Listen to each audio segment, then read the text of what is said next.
নির্বাচনে গেলে যত সংকট কমতে থাকবে আর নির্বাচন থেকে বাইরে রাখলে সংকট বাড়তে থাকবে।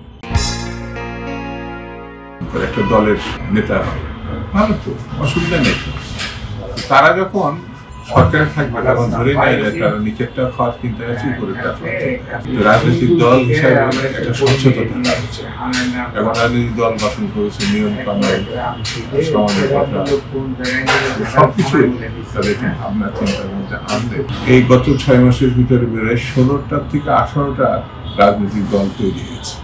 18টা যেতে হয়ে থাকে, এটা দিয়ে 19টা হবে। আর দেশে ইতিমধ্যে বোধহয় শতাধিক বলবো না, 50-60টা রাজনৈতিক দল আছে। তো 50-60 জনের যেহেতু রাজনৈতিক দল আছে, এর সঙ্গে আরো 20টা যুক্ত হবে। এটা মানুষ কাকে গ্রহণ করছে, কোন দলকে গ্রহণ করছে, সেটি আবার প্রমাণ হবে কিন্তু একটা নির্বাচন। সেই নির্বাচনটা যদি আমরা স্বচ্ছতার সঙ্গে করতে পারি, যেটা গত সব 3টা নির্বাচনে আমরা এই দেশে মানুষ ভোট দিতে পারি। সেই ভালো নির্বাচনের জন্য 16 বছর ধরে লড়াই, সংগ্রাম, আন্দোলন। তো সেই জন্যে আমার মনে হয় যারা রাজনৈতিক দল গঠন করছে তারা সরকারের সঙ্গে সম্পৃক্ত। তাদের উচিত হচ্ছে তারা জনপ্রিয় কিনা, এটা গণ অভ্যুত্থানে তারা তাদের দক্ষতা প্রমাণ করেছে, তাদের নেতৃত্ব।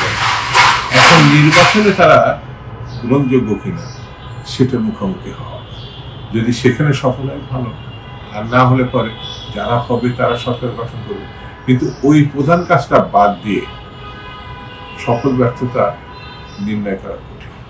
এই সংস্কারের কথা এতবার ডক্টর মোহাম্মদ ইউনূস এবং তার সরকারের অন্যরা বলেছে, তাতে আমার কাছে মনে হয়েছে তাদের কথাটা এখন মানুষ হাস্যরসের একটা বিষয় মনে করছে। আমারও নিজের মনে পড়ছে শেখ হাসিনার কথা। যখনই গণতন্ত্রের কথা বলা হতো, ভালো নির্বাচনের কথা বলা হতো, তখনই বলতো গণতন্ত্র থেকে উন্নয়নটা খুব জরুরি।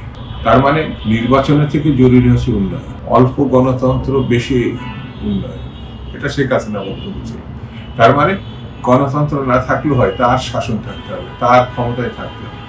এখনকার পরিস্থিতি অনেকটা আপনি নির্বাচনের কথা বললেই সংস্কারের কথা চলে আসছে।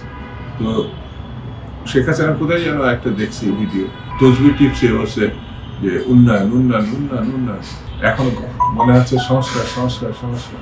এগুলো বাদ দিতে হবে, নিজের মনকে পরিষ্কার করতে হবে, আন্দোলনের স্পিরিটকে ধারণ করতে হবে, লক্ষ্যকে স্পষ্ট করতে হবে। তাহলেই আমার মনে হয় তাদের যে এতদিনের, যেমন ডক্টর মোহাম্মদ ইউনূসের একটা সাফল্য জীবন আছে, তিনি আমি বলবো একটা ঝুঁকি নিছে এই মধ্যে নিজেকে এনে। সে রাজনীতি বিযুক্ত ব্যক্তি হিসাবে দাবি করলো সে পরিপূর্ণভাবে এই রাজনীতি আকাঙ্ক্ষা একটি মানুষ। এই সমস্ত সংকট কেটে যেত আমাদের পক্ষতে বলা আছে নির্বাচনের মধ্যে দেশকে ঢুকে নিতে পারলে। নির্বাচনে গেলে যত সংকট কমতে থাকবে আর নির্বাচন থেকে বাইরে রাখলে সংকট বাড়তে থাকবে।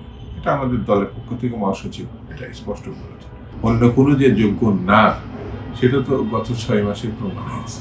আইনের শাসন অথবা ভালো বাজার ব্যবস্থা, আইন শৃঙ্খলা প্রতিষ্ঠা, কোনোটাই তো করতে পারে। সেই জন্যে অন্যান্য দাবি পূরণ করতে পারবে 6 মাসে, এটা তো মানে কোনোভাবেই আস্থা রাখা যায় না, বিশ্বাস রাখা যায় না। সেই জন্য সংস্কারের নামে যে কথাগুলো এখন আর মানুষ বিশ্বাস করছে।